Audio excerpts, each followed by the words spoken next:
Welcome to the Start Global Insights, the podcast for businesses looking to expand globally.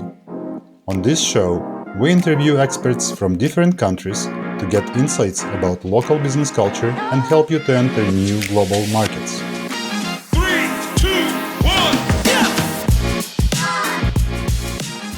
Today we will talk with Andrus Kotri, who is from Estonia. So we will talk about the Estonian market. Andrus is a PhD in economics and business administration, and he has more than 10 years in customer experience management in different companies in automotive, banking, fashion, and business consulting services in Baltic countries. And he also has more than 17 years in international business in Eastern and Northern Europe. Was that correct, Andrus? Hello. Yes, that was almost correct. Also in Southern Europe, I have experience. Yeah, so tell me maybe your story. What do you do now? What is your main business today? I consider myself a customer experience management expert nowadays. So that's and this is what I've been doing then basically for 10 years. And it can be a quite new profession, but this is really, let's say, probably the next question is what does it mean? So I'll explain a bit that. Yeah, please tell us at least what do you mean under the customer experience management? Why it is important to have it in company? In companies, it often happens like everyone understands that having satisfied customers is a good business strategy. Like everyone should try to have satisfied customers because they bring you more revenue, they refer to friends, and overall they don't leave your company. But in practice, it often happens that customers are not that satisfied, and so that's the role actually for me to be, from one side, the watchdog of when the customer kind of needs are not met, and then on the other hand, to advise basically the organization or make the processes, roles, and work to flow so that all these kind of mistakes are quickly corrected and so the customer satisfaction would increase, and with satisfaction also the revenues. So that's a kind of specific role, very much listening to the customers and then trying to implement this kind of like change facilitator inside the organization. Do I understand correct? Is it about understanding what the customer wants, or this is more about how he already communicates with your business, with your brand? What does he get if he is satisfied? Yeah, it all starts from the very deep understanding of what the customer wants and what they need, what they actually need. You know, when you are buying, let's say, a luxury car, do you just need a transport, or do you actually want self-expression possibility for yourself, or possibility to relax in the car? And so to really understand what the customer wants, and then you put or help the organization to put down the strategy, like what we should actually offer, and then let's say it's unique selling proposition then, or that's what you should do. Compared, of course, thinking what the competitors are doing and what's profitable, and then you put down basically the strategy, which comes very deeply into organizational values. Let's say if customers value speed very much, you need to be, for example, in the bank, very operative, very quick answers. Then the whole value inside the organization, everything should be very quick, processes, people, and so on. And you put KPIs and you monitor constantly, like, are we quick or not? Or then again, if another organization wants to be very fun, then the whole value thing will be about fun and having this kind of like Las Vegas type experience maybe. So then you have this strategy, and then coming down, you go really operationally, like into what are the right KPIs for that organization and that strategy, what are the right roles, and then even down to detail, what are the scripts, how you should communicate to customers, and how your marketing material should look like, and everything what you basically deliver to customers. And then you monitor if everything is working, and if not, then you go back and try to improve. And that actually, I would say, like, increase the maturity of organization or some managers, then like to help them also to understand what the customer needs really, why they need, and why it's a profitable strategy to listen to and act on that knowledge. So in fact, this sounds like at the beginning of every business. So first of all, you need to understand who is your client and what does this client want. Yes, in let's say business book sense, it is starting from very basics ABC. But often it happens in practice that the people who have established companies and who are successful managers and owners, they have not read these business books that much, and they have just started doing something and they do it well, but then maybe not thinking, and maybe even it requires special ability to how to listen to customers. There are special like market research methods and how you can make conclusions about and then what is profitable and what strategy is viable and so yeah, it is no how to say, no rocket science. It's very basic actually, but going into practice there are a lot of small details actually. So But talking from the perspective of exporters, yeah, so we're trying to help Ukrainian exporters in this case, if they would like to go to a new country and to sell their existing products there, this might be, at least it sounds like it should be the first step they should do to understand who is the client, for example, in Estonia, yeah, and what this client really wants, and then maybe even adapt the product for these wishes, yeah, because the product itself already exists in Ukraine, but when they are going to Estonia, then they are either offering their product and are looking for the client whose wish will coincide with the product, or they listen to customers and then adapt their product or package it in the way that customer will accept. yeah, I think you mentioned it very good. Like you package it like the customer accepts, because like based on my experience, and I've worked from Southern Europe, like Albania, Moldova, Romania, Ukraine, Kazakhstan, to Sweden, Norway, Finland, Baltic countries, and mostly companies actually don't, or let's say in this region, the customer needs are not that different. Everyone wants to have a very fast bank. If you send an email or call to bank, you want a fast reply. That's the most, and you want low interests. That's your main interest. When you go to buy theater tickets, you want entertainment. Of course, the type of it can be different, but still the main need. Or if you go and buy a car, let's say a luxury car, you go for people are not that different across the countries. I would say there are cultural differences, but you don't need to maybe totally reconfigure your product. You go with the same product, but let's say some like packaging, advertisements, marketing, totally that strategy. How do you communicate? That can be adapted to local country, but the main thing to maybe is to understand yourself, and then that gives even more like what is, for example, for a bank, like what it really is, what the customer wants. Is it like friendly smile, or is it a fast response then? And if you have figured that out, then you are halfway to success. So. Okay. And for example, I have Ukrainian company that is willing to enter Estonian market. Is there any kind of a roadmap or advice that you could give them how to start it, or how do you do it usually in Estonia? I think when you have a good kind of this core, like your unique selling proposition, is it you have the most beautiful fashion, or you have the sweetest candies, which are really tasteful, but then you need to localize it or adapt to local markets. For example, we have in Estonia very good Ukrainian candies, but their packaging around them is not adapted to local market, and they are sold actually in quite many places, but they look different from what is on average shelves. And then when the customer goes and like, should I try this thing that is coming from a country I don't know that well, and it looks kind of different, it probably tastes different as well, and you don't buy that. So although people who know, they buy, and they are very happy with the contents, the core candy, but just the paper around it, it's not matching to this. Like in Estonia, they are, for example, more like Nordic style. It's very minimalistic. You might have just white paper around, and there are small letters on that. But for these, at least Ukrainian candies, they are very like golden and very much kind of looking very scattered and this kind of very happy.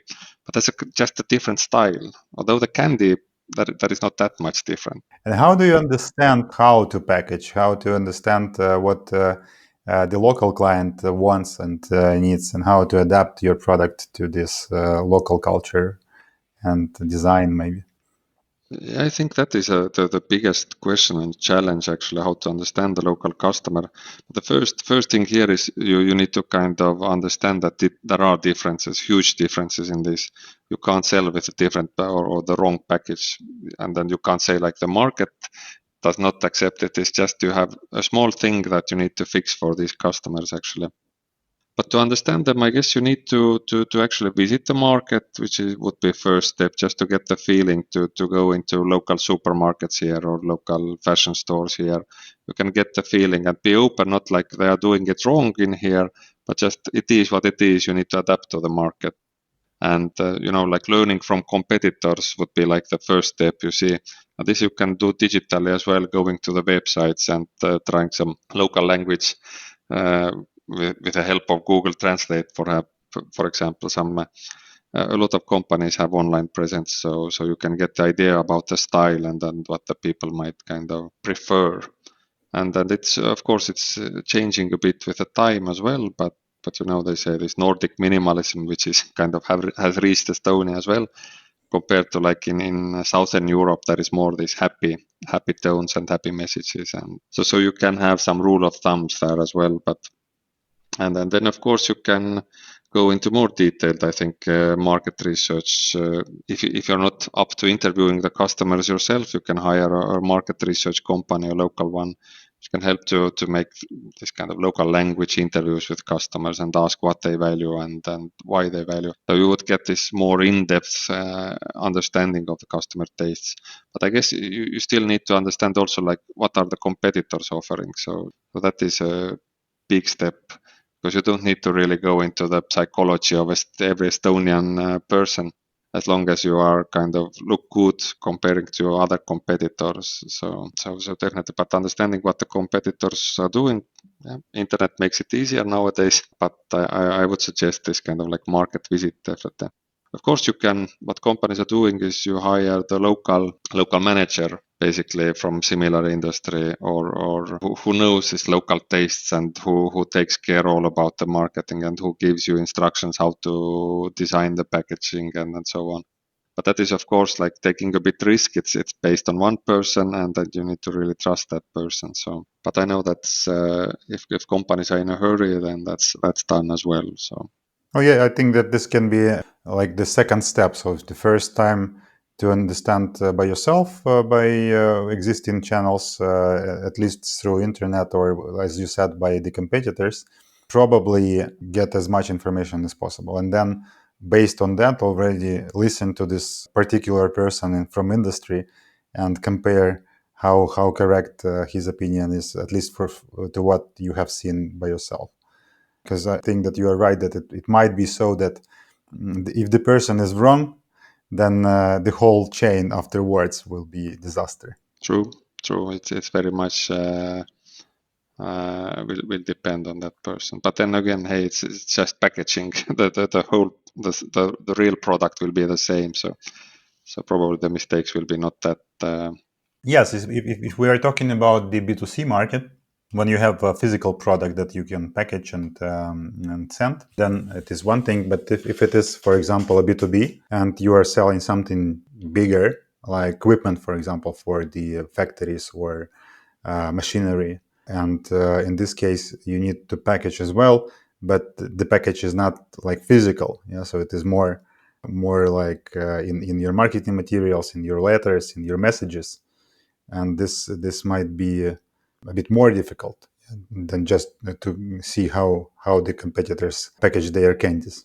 Yes, definitely in B2B market, the challenge is bigger, but then and it is probably just you go and meet the people, and you are getting the first orders, maybe even with a lower price, just to get some information from these companies that accept you. Not everyone will accept your offers and want to talk to you. and that there's nothing personal. They have just running contracts, and then they have good partners already. So you need to, it's a numbers game. You need to try many options and start small, and then you gain, I guess, more knowledge into the field, and you need to really appreciate that knowledge then. What or if you have a partner here who will share with you the market situation and the information, that would be good. Yeah. And from your experience, how easy it is to get such interviews with potential clients from the street? For example, in a B2B, yeah. So if you are calling to the company and asking for some opinion or the needs and wishes of this potential client. Yeah, it is in Estonia and in Baltics. I think it's quite similar. It's not that easy, but it's not too difficult either. It is still people are open, and our culture is perhaps in Baltics like more open to opportunities, and I mean like business opportunities, good business opportunities, and trying new options, and not that conservative like perhaps in old Europe. But if I would compare to Finland, Sweden, that's definitely more difficult to get. Even the door open or get your foot between the door. But just being consistent and persistent, and it's not easy even for Estonian companies. I have friends here who have started B2B businesses, and they are also frustrated the first year. It's very hard for them as well to get behind the table at first and to get the first orders. And after like 2 years, they are saying like, "Oh, business is so good. I would have never imagined." But it takes 2 years to get that to that point. So.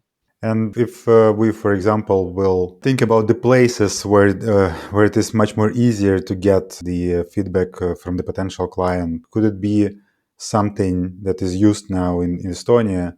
I don't know, some conferences, exhibitions where you have a concentration of your potential client to talk with. We do have some fairs, like we had here agriculture fair, for example, for agriculture machinery, a very big fair, and then there is construction materials fairs where companies come together, but they are then more, perhaps they are not like business to business very much, they are more like business to consumer oriented. But then again, you meet the business people there, or like same people from the same industry gather there, and then they meet their customers, end customers, and each other. So maybe participating in these kind of fairs could be possible, and definitely you can even visit the fair if you don't have your own booth there. So yeah, just need to check like which type of fairs are going on. What other means or channels do you use when you are getting the information from your customer? Yeah, I think the of course the best option is not to just try and test it, but go and really sell it in small scale, or be really agile.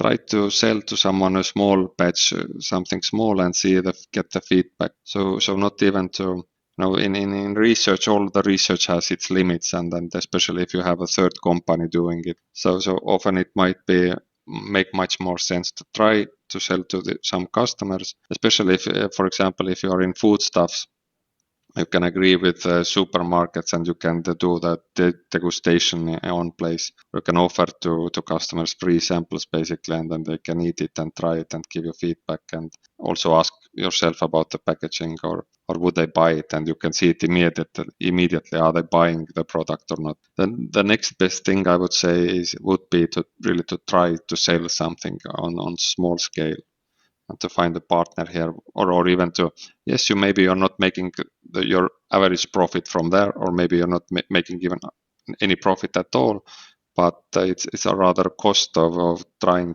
to do something in this market, instead of doing this market research cost.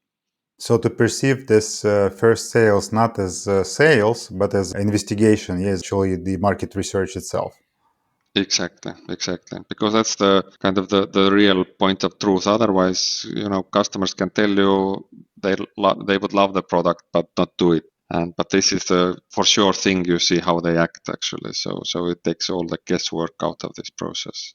So the best way is to find the possibilities to try to sell. Even if it will be not very profitable for you because of the scale, it will still give you the valuable information that you will get directly from the client. Exactly. And you can set up the process like that the customer will give you feedback after trying the product, or you can kind of not just sell, but you can keep contact with the customer and ask later, like how did they like and what did they not like, and so to get this feedback from real customer.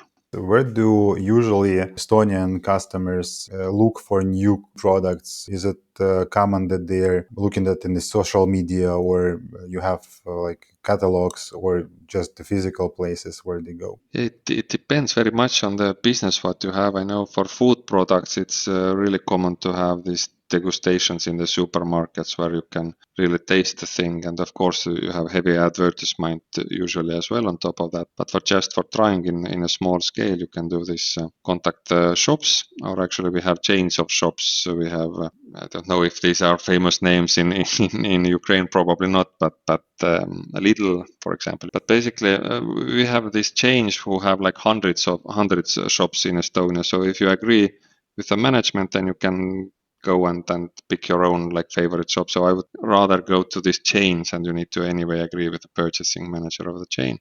So that's one option. And for business to business, you obviously it's rather like direct contact. You need to go and find the company yourself. There are no like, or then perhaps in the fair you can share some free examples. But even from fairs are more like I think more just for talking. If you mean like serious business, then it's still you need to like personal visit or personal contact afterwards. So and of course introducing new products, I believe very much into this digital media or Facebook, Google search. I've seen it making miracles across Europe. For example, in banking, we were basically opening a bank in a new country, totally greenfield in this sense. And of course, like every company is thinking, where do we get the customers? And then just a guy 2,000 kilometers away basically was doing some digital advertisement in Facebook, and the customers were just coming in. so yeah, Facebook is I think globally quite popular channel to get new customers, but you need to have a really good digital marketing manager. By the way, talking about the social media, is it split like LinkedIn is for business and Facebook is for personal life? For example, you have found a distributor buyer in Facebook. Is it okay to contact him via Facebook, or it is not in the business culture and will be considered as a intrusion in the personal life? Yeah, mostly here in I would say Northern Europe, Facebook is for personal use still. You have company pages there, and then if you contact a chat in company page, that's totally okay, or a person who has given the contact. But let's say in business to business setting, going after purchasing manager contact and contacting in Facebook, that can be a bit intrusive. LinkedIn is definitely less because that's kind of professional network, and you get some contact offers all around the world anyway. So, but then it depends again. Like if you have a really good offer and if you're really polite, I guess even if you contact someone on Facebook, then that's no harm done. If you will, for example, call to a headquarter of the company and ask to connect you with some purchasing manager, how likely you will be connected? Is it like a open and okay approach in Estonia, or it will be a struggle for you to break through? It again depends on the industry, because I know from foodstuff sales, like just to put into supermarket chains, they say like it's easy to get to the purchasing manager, but it's hard to stay on the shelves if you are not kind of consistently selling. So they let you in, they give you the opportunity with a small batch, but if this batch is not selling, then you are out of the shelves also quite quickly. So it's quite agile in this sense. I think in Baltics, maybe in Finland, Sweden, it is more difficult to reach. They are more kind of closed in this sense, but definitely not impossible. So Talking about Baltics, yeah, or the region, from many people out of Baltics, many think that it is like if you are entered Estonia, then it is piece of cake for you to expand to Lithuania or Latvia, because everything is like the same. From the business perspective, yeah, or from the marketing perspective, client perspective, how different are these three countries? yeah, they have all different languages and they don't understand each other. But then again, they don't have any inside EU. They don't have any border guard, so you can drive freely from one country to another. And and then most of the big companies operate across all three markets. So let's say you get into one supermarket chain, you can get very easily contacted by also to another country. They are operated locally. There is local management you need to contact in Estonia, Latvia, but still, if it's the same chain, then it makes things easier. And yeah, sure, there are small cultural differences, but not really like compared to people further away in Europe. So it might be a good idea, like to enter Estonia and then to expand to other Baltic countries. Yes, it is definitely quite easy, I would say, to go if you start with one and then proceed with the other two. And how about Nordic countries like Sweden or Finland? Will you have a benefit if you are already present in Estonia? Will it be for you easier to expand to this country? That's a bit more difficult because there is they have a bit more different culture already, like and then ways to do business. And although the companies might be even having the same chain of supermarkets in Finland, so it can give you definitely advantage that if you are selling in a supermarket here, and then you can say as a reference, we are already selling in Estonia. Like, would you sell us also in Finland? But I would say that's not that. Because Finland, Sweden, the business managers are also looking at Baltics as development countries. so having business here is no. But then again, the opinion is changing in many ways. We are like the country where Skype was born, the country where TransferWise was born, or some quite big global companies. So they know that the Baltics are fast, and then they are adapting. I would say at first Baltics were adapting this Nordic culture. Now it's a bit these Nordics are taking into this more open culture. I don't know, is it from Baltics or is it global, but they are becoming more open as well. Talking about the culture, how do you think? Is there still this post-Soviet mentality in way of thinking or doing business in Baltic countries and in Estonia particularly? Because in many cases, when I hear Ukrainian clients of mine that are talking about Estonia or even other Baltic countries, they're saying that, oh, we will go to Baltic countries because the mentality is very close to ours. How do you think, is it still so? Yeah, I agree totally. We were both in under Soviet system for 50 years, and that system was quite standard in Tallinn or in Kiev. So and we changed or adapted according to that system. But I'm not sure that I would rather look like not even uh, like the stage of development of countries. It's especially culturally. I'm looking at the time horizon, what people have inside this culture, and this is like maybe what differentiates Estonian and Ukrainian, let's say, business managers. Or one important thing to understand then is for example, when I was doing business with Ukrainian people in 15 years ago in 2005. I was looking at business opportunities, and the payoff of these business plans was always 1 year, at most 1.5 years.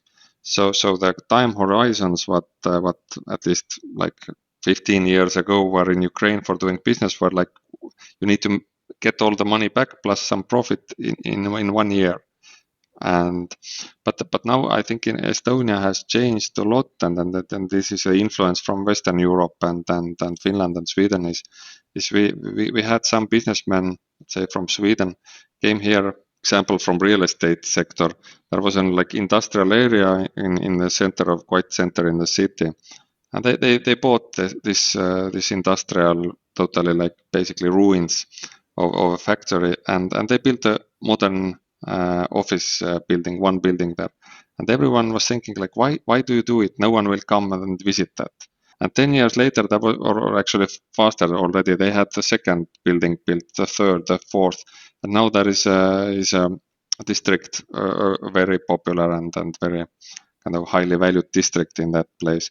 But the Swedish investor who came here, they had time perspective of 10 years, 15 years. And I think this kind of thinking has affected Estonian people as well, the businessmen. You're not hoping to make this quick profit and do it like quick and dirty. Rather, you would do it slowly and considering like all the effects that you are having on your neighbors, on your society, and not taking this profit today, tomorrow, but it's okay to have this profit maybe coming just after 5 years. So that's the maybe this cultural aspect, which would help like also to explain why partly these people in this side of the globe are quite slow to making decisions and also thinking through. So because the time horizon what they are operating in is much longer in business. Then when we are talking about culture, definitely another aspect to open is we are more quiet, more silent, and maybe that why perceived like we are very introverted, and sometimes you might even think, is there any thought in that head at all, or is it just sitting there? So for example, I had a colleague joining me in Tallinn office here from Southern Europe, from Albania, a very smart manager, and she started working in Tallinn. We had this open office with 10 people, and she was sitting there for 2 days across the table from me. And then after 2 days, she was asking like, Andrus, do you have some funerals here? Or why is everyone so sad and quiet? Like, are you mourning someone? And then I was like, what are you talking about? Like, this is the normal way how we work here. But so the energy level, if you call it that, was much lower compared to like people from Southern Europe. It doesn't mean that we are not working or that we are sad, but it's just the energy level. Of course, when she started to bring up the energy level, and I know Estonian people appreciated that as well, bringing in the music, the candies to the office, and keeping the kind of a happy atmosphere. So that's the difference from just from nation to nation, and then you have to adjust to that. Good. Yeah, so interesting examples. Andrus, we're running out of time already, unfortunately. And my last question to you is, what would you give as an advice or a wish to Ukrainian exporters that are thinking of entering Estonian or Baltic countries markets? Maybe a quick tip and definitely important tip now is use the current moment where basically all the world and Estonia is very compassionate with Ukrainian people and Ukrainian companies definitely. So definitely having a Ukrainian flag even on your goods is quite an argument already, because Estonian people want to support and they are quite willing to buy just Ukrainian goods if they know that. So if you come here and with an attitude like this is what we do in Ukraine and we appreciate your help, if you're buying this stuff, then it's a really, I would say, neat way to get your foot between the door and your goods maybe on the shelves, and just as a starters. That will add definitely to the value proposal, and then when me as a customer, if I'm buying something and I know that this helps Ukrainian people at this like hard times, then definitely I'll do that. Thank you. Thank you for this tip, and thank you for being with me at the show. It was really interesting to talk with you. Thank you, and thanks for inviting me.